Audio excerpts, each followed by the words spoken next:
He can't legally drive yet, but man, can he drive. We'll talk about that, plus updates on some late model drivers, seasons, Silver Crown full-timers, Wayne Johnson's fill-in driver, what to watch this weekend, and more. Let's go.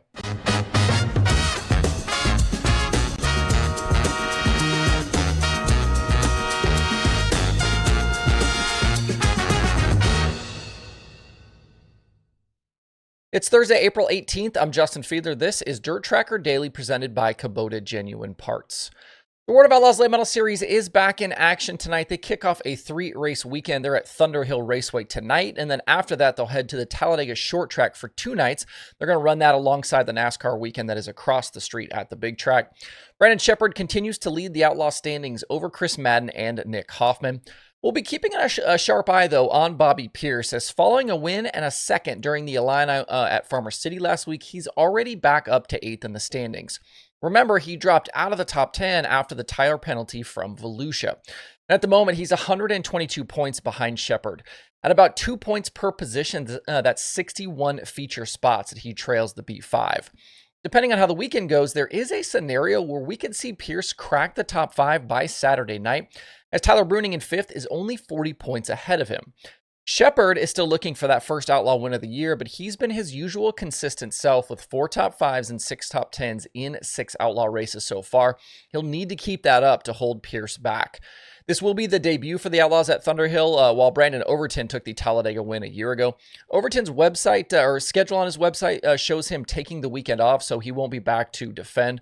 Another driver to mention here in terms of status is Kyle Bronson. He'd removed all of the Outlaw races from his schedule, but he was at Farmer City last weekend and remains 7th in the standings, and he'll be at all 3 races again this weekend.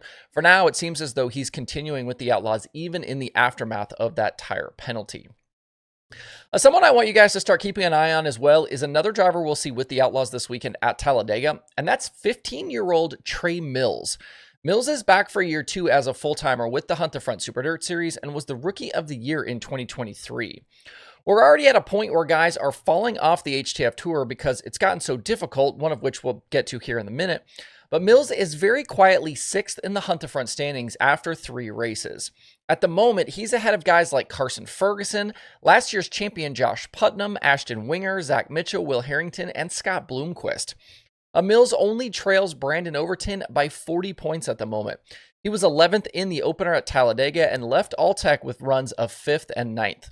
This kid can't even legally drive a car yet on the road, but he's already outrunning some of the sport's best drivers. He picked up a Hunt the Front win at Why Not last June. He was the 604 track champion at Alltech in 2020, and as just a 12-year-old won a 602 crate late model feature during the Bristol Dirt Nationals in 2021. He's already made appearances against the Outlaws and Lucas. He was a feature starter in the Lucas show at Alltech back in February. His website says he's 5'9" and weighs 105 pounds, but that hasn't stopped him from slinging around an 800 horsepower super late model against the best in the business. Trey Mills, definitely one to watch well into the future here. And one other dirt late model news item for you. This was one I actually missed earlier this week. Clay Harris started the season really impressive against Lucas during Speed Weeks. He's a guy we talked about on the show, and he was slated to contest the full Hunt the Front schedule this year. But after a tough start, he's decided to pull back from Hunt the Front, but not to run a pick and choose schedule or more local racing. Instead, he's going the complete opposite direction and going full-time Lucas racing. It's not often you see a guy struggle on a regional tour and then decide to go on the road with the national teams. But at the moment, Harris is actually higher in the Lucas standings than he is in the Hunt the Front points, and is the leading Lucas rookie at the moment, which is worth $20,000 at season's end. Harris has missed features in his past 4 Lucas starts, so they have some work to do to find some speed and hopefully some better luck. Lucas is still off this weekend. We'll see them again here next weekend. Both National Touring Sprint Car Series are racing this weekend as well. The World of Outlaws have stops at Paducah and Haubstadt upcoming. The last time the Outlaws were at Paducah was 2012. Joey Saldana, your winner that night. Brady Bacon won at Haubstadt a year ago, and before that it was 3 straight for Carson Macedo. David Gravel currently has a 48-point advantage over Donnie Schatz with Gio Scelzi, Logan Schuchart, and Macedo in tow. Gravel's average finish over the last 5 races is second, right on the dot, too, and it's 3.9 over the last 10 races. So Gravel definitely taking control here with the Outlaws. On the flip side, the Kubota High Limit Sprint Cars are still in Oklahoma for 2 more races, Friday at Southern Oklahoma and Saturday at the Salina High Banks. Corey Day is coming off back-to-back wins, while Tyler Courtney has extended his championship lead over Brad Sweet. We've only seen the Napa 49 lead laps in a single race this season. That was back at East Bay on February 13th. But at the moment, Brad Sweet is doing Brad Sweet things. 7 races, 7 top 10s, 4 top 5s in there, and an average finish of 5th. The consistency is why these guys won 5 straight Outlaw titles, and it's on full display at the moment. Southern Oklahoma was last on a big-time sprint car schedule back in 2020 when Brock Zierfoss was an all-star winner there, and Sweet was an Outlaw winner at Salina back in 2018. Going back to last weekend at the Texas Motor Speedway with high-limit sprint car driver Wayne Johnson was injured in a crash during the night's B-Main. It was initially feared he had broken his arm, but Wayne was discharged from the hospital with what the team characterized as a, quote, wound to the arm. Coming up, Wayne will be out of action, but the 2C sprint car will continue. The team announced late yesterday that Seth Bergman will drive the car in Wayne's place, and that begins this weekend with the ASCS National Tour at Super B Speedway. Bergman does have plans to run the full ASCS schedule, and he'll be more than capable of competing for the title.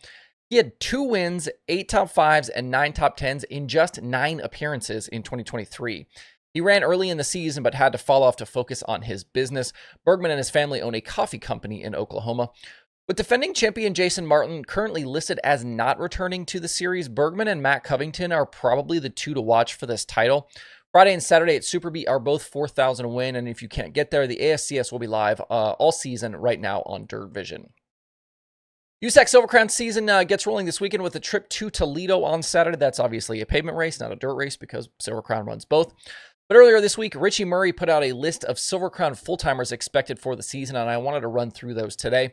We know defending champion Logan Seavey is back. He'll again pilot the Rice Abacus 22. And his main competition the last several years in Cody Swanson, he's going to be back as well to chase his 8th championship. He's going to be driving for Doran Binks. Swanson has been dealing with a foot injury and then had subsequent surgery to kind of fix it, but he should be good to go this weekend.